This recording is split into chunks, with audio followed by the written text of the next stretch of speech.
السلام عليكم ورحمة الله وبركاته. كسو دواده برنامجكيني سامينتا wararka aynu kusoo qaadan jirnay dhacdooyinka adduunka.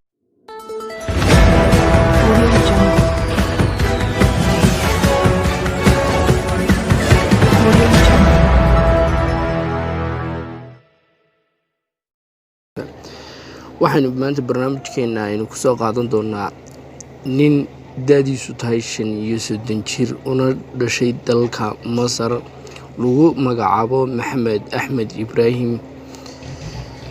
markaa si jacayl ay dhaxmartay haweeney daada. inta ayna barnaamijka gudagel channelka subscribe saar, videogana like saar, siina share garay si uu gaaro wacnaadiga oo kale. 80 jir oo British oo dhalatay dalka Ingiriiska. haweeneydan ayaa waxa ay isbarteen iska barteen aaladda Facebook-ga iyaga oo ku xiriirayay muddo 3 bilood ah kadibna isku soo dhawaaday xiriirkoodu.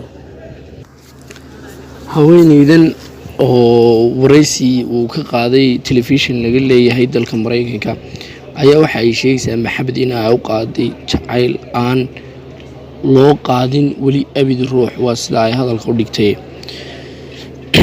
balse Maxamed baa isna dhankiisa ku faraxsan haweeneydan oo sheegaya inuu waqti kula qaato markasta iyadoo haddana daadaynta leega haddana inuu waqti la qaato sidii uu u jeclaan lahaa in yar oo 25 jir uu uga sii xiisa baniyo u jecel yahay.